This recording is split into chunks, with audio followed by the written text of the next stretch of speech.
আসসালামু আলাইকুম প্রিয় দর্শক, অন্য মঞ্চের আলাপচারিতায় আপনাদের সকলকে স্বাগত জানাচ্ছি।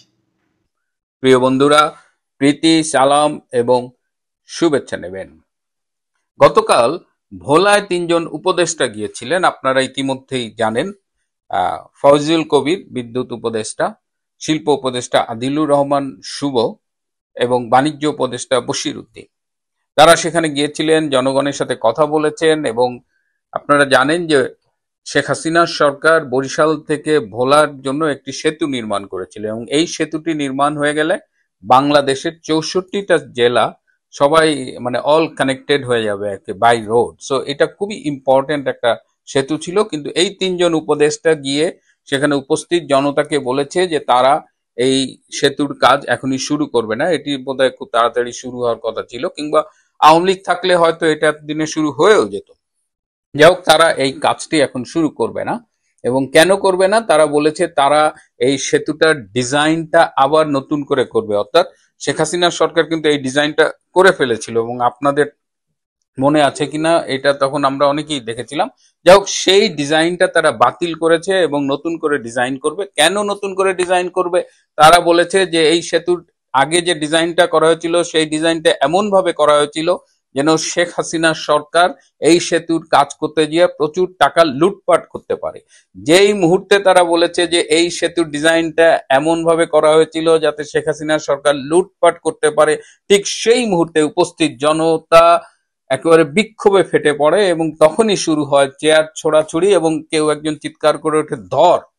এই ধর শব্দের পরে দেখা যায় যে সেখানে উপস্থিত জনতা উপদেষ্টাদের দিকে ধেয়ে আসে। তখন কোনো মতে উপস্থিত যারা ছিল পুলিশ টুলিশ, তারা কোনো মতে ৩ জন উপদেষ্টাকে রক্ষা করেছে। সেখানে র্যাবকে খবর দেওয়া হচ্ছে, সেনাবাহিনীকে খবর দেওয়া হচ্ছে, তো তারা এসে পরিস্থিতি কোনো মতে সামলিয়েছে। কিন্তু এই ৩ উপদেষ্টা আর তখন বাই রোডে ঢাকায় ফেরার সাহস পাননি এবং তখন আমাদের স্বরাষ্ট্র উপদেষ্টা, সবার প্রিয় হাবা হাসমত, লেফটেন্যান্ট জেনারেল অবসরপ্রাপ্ত জাহাঙ্গীর আলম চৌধুরী, তিনি ঢাকা থেকে হেলিকপ্টার পাঠিয়েছেন। সেই হেলিকপ্টারে করে এই ৩ উপদেষ্টা ভোলা থেকে পালিয়েছেন।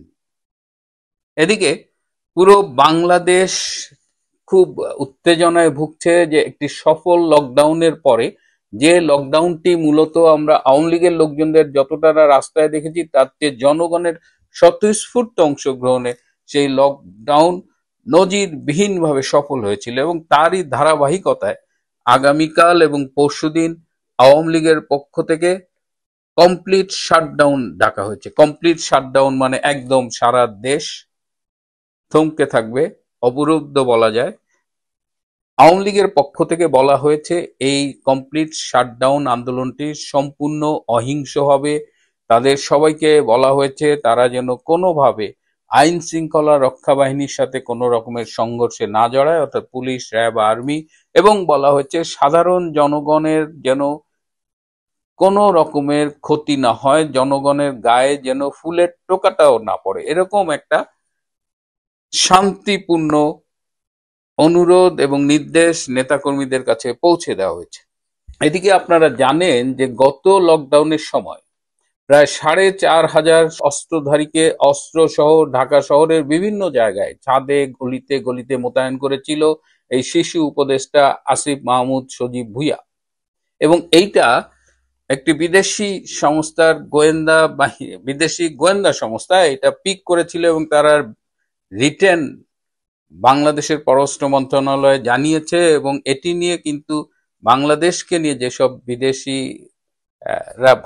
যেসব বিদেশি রাষ্ট্র ভাবেন, তারা কিন্তু সবাই এটা ইনফর্মড হয়েছেন এবং সবাই এর নিন্দা জানিয়েছেন যে একটি শান্তিপূর্ণ কর্মসূচিতে কেন এরকম সশস্ত্র প্রস্তুতি থাকবে প্রতিরোধ করবার জন্য। এবং এটা নিয়ে কিন্তু আসিফ মাহমুদের উপরে অনেকেই অনেক উপদেষ্টাও বেশ বিব্রত বোধ করেছেন। কিন্তু ডক্টর ইউনূস আপনাদের আমি বলেছি যে he doesn't listen to anyone. প্রচন্ড গড় সে আসিফকে সরকারি কোষাগার থেকে ২৮ কোটি টাকা দিয়েছে এই লকডাউন ঠেকানোর জন্য। এই লকডাউনে ২ দিনে আসিফ আবারও চেষ্টা করবে তার সশস্ত্র সন্ত্রাসী বাহিনী নিয়ে বাধা দেওয়ার এবং এর জন্য সরকারি ২৮ কোটি টাকা তাকে ইউনূস দিয়েছে। এবং এই 28 কোটি টাকা লেনদেন হয়েছে ব্যাংকিং চ্যানেলে, যে কারণে আসিফ মাহমুদের ব্যাংকিং চ্যানেল যদি ব্যাংক অ্যাকাউন্ট যদি এখন চেক করা যায় তাহলে এই অস্বাভাবিক লেনদেনটা ধরা পড়বে। এখন যেভাবে বাংলাদেশের মানুষ ডক্টর ইউনূসের চলে যাওয়ার জন্য অপেক্ষা করছে, ডক্টর ইউনূসের বিরুদ্ধে একটি জনমত গড়ে উঠেছে এবং আওয়ামী লীগের পক্ষে যে নিরঙ্কুশ সমর্থন আমরা লক্ষ্য করছি, তাতে আশা করি কাল এবং পরশুদিন শান্তিপূর্ণভাবে সারা বাংলাদেশে একটি কমপ্লিট শাটডাউন পালিত হবে এবং এটি বাধা দিতে যদি আসিফ বাহিনী কোনো কারণে মাঠে নামে তাহলে তারা তাদের 15 মাসের রাজনীতির একটা বড় ভুল করবে। কারণ আসিফ মাহমুদের সশস্ত্র বাহিনী রাস্তায় নামলে কোত্থেকে যে এর প্রতিরোধ হবে সেটা আমি বলবো না, কিন্তু হাদির ভাষায় বলতে হয় যে সাওয়া মা ভেঙে দিতে পারে, এরকম ঘটনাও ঘটতে পারে। এদিকে ছোট্ট একটা ঘটনা, এটা নিয়ে আমার বলতে রুচিতে বাধে কিন্তু বলতেই হয়। এই যে এবি পার্টি সাধারণ সম্পাদক একটা মানে বেয়াদব ব্যারিস্টার ফুয়াদ, টাকলা ফুয়াদ বলে যাকে চেনে, সে সম্প্রতি গতকাল বা পরশুদিন কক্সবাজারে গিয়েছিল। তার সেখানে সেই যে রুমে ছিল সেখানে একজন তরুণী সেখানে ঢুকেছিল এবং সেই হোটেলের বেয়ারা ভেন্টিলেটরের ওখানে একটা মোবাইল ক্যামেরায় ভিডিও অন করে রেখেছিল এবং পরে দেখা গেছে যে টাকলা ফুয়াদের আপত্তিকর ভিডিও রেকর্ড হয়ে গেছে সেই মোবাইলে এবং পরবর্তীতে সেই হোটেল বয় সেটি স্থানীয় একটি ছাত্র সংগঠনের নেতাকে দিলে সেই ছাত্র নেতা এটি তাৎক্ষণিকভাবে ভাইরাল করে দেয় এবং যে মুহূর্তে এই ভিডিওটা একটি গোয়েন্দা সংস্থার কাছে এসেছে তারা একেবারে হাতে তালি বাজিয়ে এটাকে ক্রমশ মানে এটা একদম গোয়েন্দা সংস্থা প্যাট্রোনাইজ করে এটাকে ভাইরাল করছে। এখন দেখি আমাদের ফুয়াদ মিয়া কি বলে। আমি প্রথমে ভেবেছিলাম এটা বোধহয় এআই দিয়ে একটা মানে এখন তো ক্যারেক্টার অ্যাসাসিন করা একটা চলছে, কিন্তু পরে দেখলাম না, এটা কক্সবাজারের কলাতলির একটা হোটেলের রিয়েল ঘটনা। এই হলো টাকলা ফুয়াদ, যারা ধর্মের নামে কপালে দাগ ফালায় দিছে নামাজ পড়তে পড়তে, আবার ক্যান্টনমেন্ট উড়ায় দিচ্ছে, আবার শেখ হাসিনা তো কোনো মানুষই না, বাংলাদেশের স্বাধীনতা মানে না।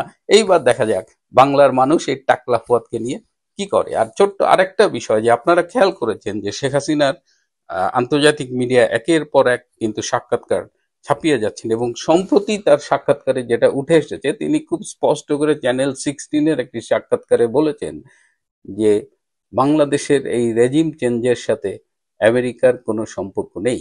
এবং এই সাক্ষাৎকারটি তিনি সেদিন দিয়েছেন যার আগের দিন ভারতের পররাষ্ট্রমন্ত্রী ডক্টর এস জয়শঙ্কর অ্যান্ড মার্কিন পররাষ্ট্রমন্ত্রী মার্কো রুবিওর বৈঠক হয়েছে। এটা নিয়ে আমি পরে একটা সম্ভবত আলাদা এপিসোড করব, কিন্তু হঠাৎ করে শেখ হাসিনার এই যে স্টেটমেন্ট এই রেজিম চেঞ্জের সাথে আমেরিকার যুক্ত ছিল না, এইখানে আপনাদের কাছে কি মনে হয়? এখানে কিন্তু একটা ইন্ডিকেশন আছে যেটা নিয়ে পরে আলাপ করব। আজ এ পর্যন্ত। ভারত বাংলাদেশকে 3 দিক থেকে ঘেরার ব্যবস্থা করে ফেলেছে। তারা গ্যারিসন করেছে, ক্যান্টনমেন্ট করেছে, প্রচুর সেনা মোতায়েন করেছে। ভারতের যেই রেজিমেন্টটি বাংলাদেশে মুক্তিযুদ্ধ করেছিল এবং এরপরে আওয়ামী লীগ সরকারের সময়ে যখন বিডিআর বিদ্রোহের ঘটনা ঘটল তখন যেই বাহিনীটিকে তারা সীমান্তের দিকে মুভ করিয়েছিল সেই বাহিনীটিকে আবার তৎপর করেছে।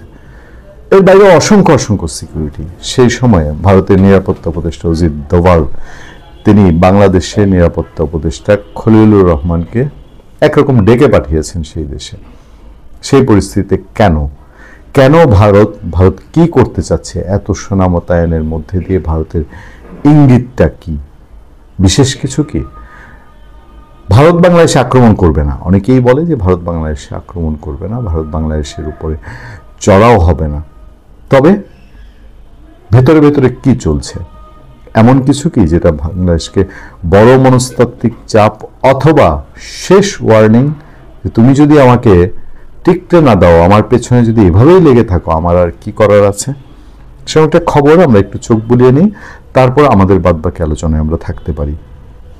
বাংলাদেশ সীমান্তের কাছে ভারত কেন সামরিক শক্তি বাড়াচ্ছে, প্রশ্নের উত্তর খোঁজার চেষ্টা করেছে বিবিসি, যেখানে বলা হয়েছে বাংলাদেশ সীমান্তের কাছে চিকেন নেক হিসেবে পরিচিত শিলিগুড়ি করিডোর ঘিরে সম্প্রতি ভারতের কিছু সামরিক তৎপরতার খবর নিয়ে চলছে নানা বিশ্লেষণ। সীমান্তের কাছে আসাম ও উত্তর দিনাজপুরে 2টি আর্মি স্টেশন এবং সেনা ঘাঁটি স্থাপনের কাজ শুরু করেছে ভারত। প্রতিষ্ঠিত সত্য, এবং এগুলো নিয়ে বাংলাদেশ গভর্নমেন্টের কোনো ক্রিয়া প্রতিক্রিয়া কিছু নাই। একটা প্রশ্ন আপনাদেরকে আমি করতে চাই, এই চিকেন নেকে চায়না থ্রেট, এটা তো অনেক পুরনো, যে চায়নার সাথে বড় কোনো জটিলতা লাগলে চিকেন নেকটা কাট করে বিচ্ছিন্ন হয়ে গেলে ভারত বহু এই 7টা রাজ্য থেকে বিচ্ছিন্ন হয়ে যায় বা গোলযোগ তৈরি হলে। তো চিকেন নেকে তো ভারতের সামরিক শক্তি অনেক আগে থেকেই শক্তিশালী করা, মানে তার চিকেন নেকের নিরাপত্তার জন্য। মানে চায়নাকে থ্রেট হিসেবে চিন্তা করলে, যে চায়নার ভয়ে বা চায়নার সাথে ফাইটের আশঙ্কায় সে চিকেন নেকের নিরাপত্তা, সেটা ভারত অনেক আগে থেকেই করে রেখেছে। তাহলে কেন নতুন করে ভারত আবার এই নিরাপত্তা বলয়ের মধ্যে ঢুকেছে? সেখানে তো তাহলে চায়নার জন্য যা করার সে আগেই করেছে। তাহলে কি সেটা বাংলাদেশকে চিন্তা করে? বিষয়টা কি হতে পারে? ভারত ও বাংলাদেশের নিরাপত্তা বিশ্লেষকরা বলছেন শিলিগুড়ি করিডোরের সুরক্ষা নিশ্চিত করাই সম্ভবত ভারতের সামরিক সক্ষমতা বৃদ্ধির মূল উদ্দেশ্য। সেটা যদি চায়নার থ্রেট হয়ে থাকে তো আরো আগেই করেছে, এখন কেন? একই সঙ্গে বাংলাদেশের রাজনৈতিক পট পরিবর্তনের কারণে নতুন ভূ রাজনৈতিক প্রেক্ষাপটও এই সামরিক তৎপরতার পেছনে একটা বড় ভূমিকা রেখেছে। বিশ্লেষকদের কথায় চিকেন নেক তথা শিলিগুড়ি করিডোর ভারতের আঞ্চলিক অখণ্ডতা ও নিরাপত্তার প্রশ্নে খুবই স্পর্শকাতর একটি এলাকা। এটি ভারতের উত্তর পূর্বাঞ্চলের 7 রাজ্য বা 7 সিস্টার্সকে সংযুক্ত করেছে। আবার এই এলাকায় একাধিক দেশের সঙ্গে ভারতের সীমান্ত রয়েছে। বাংলাদেশের প্রধান উপদেষ্টা ডক্টর মোহাম্মদ ইউনূস, তিনি যে চায়নায় গিয়ে এই চিকেন নেক্সকে নিয়ে ইঙ্গিতপূর্ণ বক্তৃতা দিয়েছিলেন, ভারত কি সেটা এখনো মনে ধরে আছে? চীন এই অঞ্চলে আধিপত্য বিস্তারের জন্য যে তৎপরতা রয়েছে সেটিকে মোকাবেলা ভারতের একটি বড় লক্ষ্য বলে সামরিক ও নিরাপত্তা বিশ্লেষকরা বলছেন। এটা আমি আগেই বলেছি যে চীনের থ্রেট চিন্তা করে যে নিরাপত্তা নেওয়ার ভারত আগেই নিয়েছিল। এবার এদিকে বাংলাদেশের সীমান্তের কাছে ভারতের এই সামরিক তৎপরতা নিয়ে যত আলোচনা চলছে, তখন লালমনিরহাটের সীমান্তের 62 কিলোমিটার ভারতের দখলে চলে গেছে এমন একটি গুজব ছড়ানো হয়েছে সামাজিক যোগাযোগ মাধ্যমে, যেটার কোনো ভিত্তি নেই। সরজমিনে বিবিসি বাংলা লালমনিরহাট গিয়ে জানার চেষ্টা করেছে পরিস্থিতি সম্পর্কে। সীমান্তে ভারতের তৎপরতা নিয়ে কি বলছে বিজিবি ও স্থানীয় বাংলাদেশি নাগরিকরা, মোটামুটি এটা পরিস্থিতি লালমনিরহাটে কি পরিস্থিতি। সামাজিক যোগাযোগ মাধ্যমে লালমনিরহাট সীমান্তে 62 কিলোমিটার ভারতের দখলে চলে গেছে এমন প্রচার করা হয়। ঘটনা কি জানতে লালমনিরহাট বিজিবির কর্মকর্তা সরজমিন সীমান্তে পরিদর্শন করেন। আমরা একটা ভিডিও দেখেছি এবং সেখানে বিজিবি কর্মকর্তারা জানিয়েছেন যে সবকিছু স্বাভাবিক আছে, যে একেবারেই সবকিছু নর্মাল আছে, সেটা জানানো হয়েছে। কিন্তু ওপারে কি হচ্ছে, এটা একটা সাংঘাতিক প্রশ্ন, যে সীমান্তের কাছে ভারত কি করছে। সে গ্যারিসন করেছে, স্টেশন করেছে, আর্মি স্টেশন করেছে, সেই সব সিচুয়েশন তুলে ধরা হয়েছে। বাংলাদেশের মূল্যায়ন সম্পর্কে তথ্য তুলে ধরা হয়েছে। এই প্রেক্ষাপটে অজিত দোভালের ভারত সফর, এটা নিশ্চয়ই গুরুত্বপূর্ণ। খবরটা শেষ অংশে আছে। ভারতীয় নিরাপত্তা বিশ্লেষক দীপঙ্কর বলছেন বাংলাদেশকে সামরিক দিক থেকে ভারত কোনো হুমকি হিসাবে দেখে না। সামরিক শক্তি এবং জনবলের দিক থেকে বাংলাদেশকে হুমকি হিসাবে দেখার কোনো কারণ নেই। বাংলাদেশ থেকে যে কোনো রকম একটা মিলিটারি থ্রেট হতে পারে এটা আমরা অ্যাকসেপ্ট করি না। বাস্তবতা হলো ভারতের পশ্চিমে পাকিস্তান সীমান্তে নিয়মিত গন্ডগোল চলে। পূর্বাঞ্চল সীমান্তে বাংলাদেশকে ভারত শত্রু জ্ঞান করেনি, যার পেছনে সাহস জুগিয়েছিলেন শেখ হাসিনা। তবে বাংলাদেশের সঙ্গে 4000 কিলোমিটার দীর্ঘ সীমান্তে কৌশলগত অবস্থান থেকে অন্য কেউ যদি ব্যবহারের সুযোগ নেয়, সেটা ভারতের দুশ্চিন্তার জায়গা বলছেন বিশ্লেষকরা। মানে হচ্ছে এই যে পাকিস্তানের সাথে আমাদের দহরম মহরম, এবং এই পাকিস্তান থেকে যেটা বলা হচ্ছে যে আমাদের এই ভূখণ্ড ব্যবহার করে তারা ভারতের উপরে চড়াও হতে পারে, সেই আশঙ্কা থেকে ভারত কি এই সামরিক তৎপরতা বৃদ্ধি করেছে, যে বাংলাদেশকে যেভাবে একটা গিলে ফেলার মতন উপক্রম বিভিন্ন সেক্টরে পাকিস্তানের, এবং কোনো কারণ ছাড়া পাকিস্তানের মতন একটা একেবারেই অথর্ব একটা দেশ বাংলাদেশকে এভাবে চেষ্টা করছে। বার্তা রুটি গেল গ্রামে গ্রামে, মিত্তির মশাই যাবেন সাগর সঙ্গমে। আর মিত্তির মশাইকে, মিত্তির মশাই হচ্ছেন আমাদের ডক্টর ইউনূস। আর সাগর সঙ্গমটা কি? সাগর সঙ্গম হচ্ছে তিনি অন্য দেশে পলায়ন করবেন। এখন মিত্তির মশাই তো কোথায় পলায়ন করবেন কাউকে কিছু বলছেন না। এখন মিত্তির মশাই যারা সাগরেদ আছেন, এই সাগরেদরা গিয়ে ধরেছে এখন গ্রামের মোড়লকে, যে মোড়ল মশাই আমাদের একটা ব্যবস্থা করুন। মোড়ল হচ্ছে ট্রেসি অ্যান্ড জ্যাকবসন। গতকালকে আপনারা সবাই জানেন যে 3 জন মক্কেল ম্যাডাম রিজওয়ানা সমেত গিয়ে তার সকালবেলা তার সব বাড়িতে উপস্থিত, যে একটা ব্যবস্থা আমাদের করে দিতে হবে। প্রথমে ছিল 16 জন, এখন শুনছি 34 না 38 জন। এখন আজকে যেটা খবর পাওয়া গেল যে বিল ক্লিন্টন এবং হিলারি ক্লিন্টন এবং মার্কিন প্রশাসন কেউ এ ব্যাপারে সম্মত হচ্ছে না। বিল ক্লিন্টন আর হিলারি ক্লিন্টন তো ফোনই তোলেনি। ইউনূস সাহেব বারবার ফোন করেছেন, কিন্তু তার যে নিয়োগদাতা, সেই নিয়োগদাতা কিন্তু ফোনই তোলেননি। কি দুঃখের বিষয়। এখন মোড়ল মশাই আর কি করবেন? মোড়ল মশাই পরিষ্কার জানিয়ে দিয়েছেন আমার আর কিছু করার নেই। এখন ভেতরে ভেতরে শোনা যাচ্ছে যত উপদেষ্টা আছেন তারা সবাই বলছেন যে আমাদের অমুক দেশের রাষ্ট্রদূত করে দিন, আমায় তমুক দেশের রাষ্ট্রদূত করে দিন। এমনকি পররাষ্ট্র দপ্তরের যে উপদেষ্টা, এই উপদেষ্টাও আমাদের শান্তশিষ্ট ভদ্রলোক, তাকে প্রশ্ন করলেই তিনি বলেন আমি কি করব বলুন, আমি তো খুব কিছুই জানি না, আমাকে ধরে বেঁধে এখানে এনে বসানো হয়েছে, আমি তো কিছু বলতে পারবো না, কিছু জানি না আমি। এ সবসময় কাঁপছে, বাঁশ পাতার মতো সবসময় কাঁপছে। তিনিও এখন বলছেন উপদেষ্টা পদ ছেড়ে তিনি এখন কোন একটা দেশের রাষ্ট্রদূত হয়ে চলে যাবেন। কতটা ভয়! এখন পলায়নের সমস্ত জোয়ার লেগে গেছে, কে কোথায় পলায়ন করবে। এখন যিনি মোড়ল, মোড়লের বাবা, যিনি কর্তা ব্যক্তি, মিত্তির মশাই, এই মিত্তির মশাই এখন পাগল হয়ে গিয়েছেন।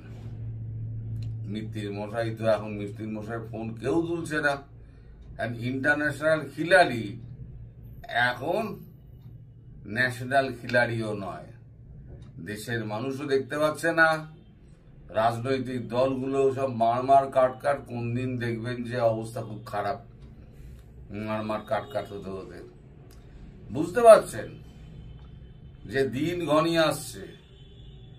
সুতরাং বহু আগে আমি বলেছিলাম যে ও পলায়তি যো পলায়তি সজীবতি, পলায়ন করুন।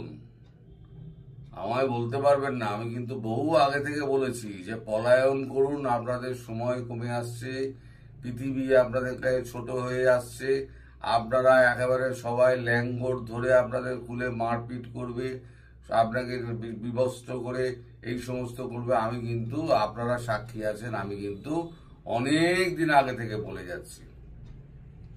দূরদৃষ্টি আছে আমার, এটুকু বলতে হবে আপনাদের। যতই আপনারা প্রথম গুজববাজ বলে আমায় দাগিয়ে দিন না কেন, কিন্তু আমি যা যা বলেছিলাম দেখুন তাই মিলে যাচ্ছে। দেখুন এখন পলায়নের জন্য সব ব্যতিব্যস্ত হয়ে উঠেছে। কিন্তু উনি যে কাণ্ডটি আমাদের মিত্তির মশাই করে এসছেন, মোহাম্মদ ইউনূস, বিল ক্লিন্টন এবং হিলারি ক্লিন্টনের সভায় মাহফুজকে স্টেজে তুলে দিয়ে একেবারে মাস্টার মাইন্ড তিনি বলেছিলেন না, মিটিকুলাস প্ল্যান ডিজাইনের মাধ্যমে সরকার ফেলা হয়েছে এবং এর মাস্টার মাইন্ড হচ্ছে মাহফুজ আলম। তাকে পরিচয় করে দিয়েছিলেন, প্রচুর হাততালি কুড়িয়েছিলেন। সে হচ্ছে 1.5 বছর আগের ঘটনা। এই 1.5 বছরের মধ্যে গঙ্গা, পদ্মা, যমুনা আদি অনেক জল টল বয়ে গেছে। এখন তার যা করার কাজগুলো করার সেই কাজগুলো তিনি করেননি, উল্টে তিনি দেশটাকে ধ্বংসের দ্বার প্রান্তে এনে দিয়েছেন। কারখানা নেই, মানে আপনার কর্মহীনের সংখ্যা বাড়ছে, বাজার দর নিয়ন্ত্রণের বাইরে চলে গেছে, বেকারের সংখ্যা বাড়ছে, আপনার সমস্ত প্রতিষ্ঠানগুলো আর্থিক কষ্টে ভুগছে। আপনার যে সমস্ত বস্ত্র প্রতিষ্ঠান আছে তারা একবারে কান্নাকাটি ছুড়ে দিয়েছে, তাদের অবস্থা খুব খারাপ। কূটনৈতিক সম্পর্ক বলে কিছু নেই, ধার ক্রমশ বেড়ে চলেছে। $130 বিলিয়ন টোটাল ধার হয়েছে, $130 বিলিয়ন ধার হয়েছে। তার মানে আপনি যদি 1.5 বছরের হিসেবটা করেন, প্রতি মাসে গিয়ে দাঁড়াচ্ছে $16 থেকে $18 বিলিয়ন ধার হয়ে গেছে। ধার মেটাবে কে? এখন তো 16 বিলিয়ন করে ধার হয়ে গেছে, তাহলে শেখ হাসিনা $16 বিলিয়ন কি করে পাচার করেছেন? সে প্রশ্ন তো উঠতেই পারে। এখন তিনি তো তার জবাব দেবেন না, আর জবাব দেওয়ার মতো অবস্থায় নেই। তিনি এখন এই জামাতের সঙ্গে বিএনপির লাগিয়ে, বিএনপির সঙ্গে এনসিপির লাগিয়ে, সব লাগিয়ে টাগিয়ে দিয়ে একটা প্যাঁচ কাটিয়ে তিনি এখন সবাইকে ব্যস্ত রেখে নীরবে কাটার চেষ্টা করছেন। সেই জন্য এখন ধরা হয়েছে আমাদের এই একে কি বলে আপনাদের এনএসএ, খলিলুর রহমান এখন নিমরাজি হচ্ছেন, মানে বলে আমি যাব না, আমি গিয়ে শুধু অপমানিত হব না। এখন এরা জোরাজোরি করছে যেতেই হবে। এই লুপসে সিট দিয়ে গেলে তো পাত্তাই পাবে না, দরজা দিয়ে ঢুকতেই পারবে না। হ্যাঁ, ওই অনুষ্ঠানে, ওই কলম্বিয়ার এই অনুষ্ঠানে ওইটাতে কনক্লেভে ওইখানে যোগ দেবেন, যোগ দিয়ে উনি বেরিয়ে চলে আসবেন। যদি খলিলুর যায় তাহলে পরে হয়তো আমাদের অজিত দোভালের সঙ্গে তার 2-4টে কথা হতে পারে, কারণ অজিত দোভালের সঙ্গে তার একটা যোগাযোগ আছে। এই যোগাযোগটা তিনি বুদ্ধিমান মানুষ রেখে দিয়েছেন। এখন ভারতবর্ষ যে জায়গায় দাঁড়িয়ে আছে, দেখুন ভারতবর্ষের বিজেপির এখন শক্তি আরো বেড়ে গেছে। প্রথমে মহারাষ্ট্র জিতল, তারপর হরিয়ানা জিতল, তারপর ভূমিধস ভোটে হচ্ছে বিহার জিতল, এবার রয়েছে পশ্চিমবঙ্গ। তা এই অবস্থায় দেশের মানুষ পুরো নরেন্দ্র মোদীকে ফুল দিয়ে সমস্ত শুভেচ্ছা জানাচ্ছে। আর নরেন্দ্র মোদী গতকালকে ওই সৌরভ গাঙ্গুলির মতো বিহারে গামছা উড়িয়েছেন, এরম করে সেই ছবিও বেরিয়েছে, বিহারে গামছা উড়াচ্ছেন। আমি দেশের মানুষের জন্য কাজ করতে এসছি, আমি দেশের মানুষের জন্য কাজ করে যাব। আমার ঘর নেই, আমার সংসার নেই, আমার কোনো পরিবার নেই, আর আমি হলাম গিয়ে ফকির মানুষ। আজকে আমি আছি, কাল যেদিন আমার ক্ষমতা থাকবে না, ঝোলা তুলবো, ভোলা চলে যাবে। দেশের মানুষ কাকে বিশ্বাস করবে? একজন ফকিরকেই তো বিশ্বাস করবে। তাকে তো দেখেছেন একদিন ধরে তার সিম্পল জীবনযাপন, মানুষের সঙ্গে তার ব্যবহার, প্রত্যেকটা মানুষকে সমান অধিকার দেওয়া। এখন যে পরিস্থিতির সৃষ্টি হয়েছে তাতে মোদিজির উপরেতে মানুষের প্রত্যাশাটা আরো বেড়ে গেছে। ফলে এই যে শাকালাকা বুম বুম হওয়ার যে সম্ভাবনাটা আছে, এই শাকালাকা বুম বুম খুব শিগগিরই হবে, কারণ এটা খলিলুর রহমান জানেন। আর জানেন বলেই তিনি মুখ পোড়াবার জন্য তিনি এখানে আসতে রাজি হচ্ছেন না। নিমরাজি, মানে রাজি হচ্ছেন না, এরা চাপ দিচ্ছে, এই করছে ওই করছে, এই সমস্ত চলছে।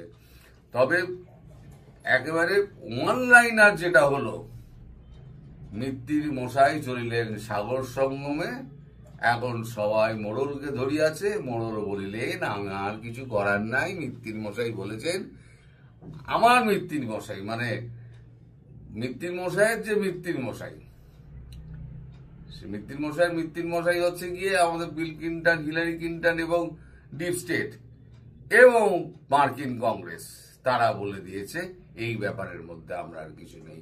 আমাদের কাজ হয়ে গিয়েছে, আমাদের সম্পর্ক মিটে গিয়েছে। বলেছি না, ডিপ স্টেটের কাজ হয়ে গেলে ডিপ স্টেট কাউকে ছাড়ে না, চেনে না। ডিপ স্টেট লাথি মেরে সরিয়ে দেবে, তার কাজ হয়ে গেছে। আর এখানে তো কাজই হয়নি, তার কাজ করতে গিয়ে তাকে আরো বেকাজ করে দিয়েছে।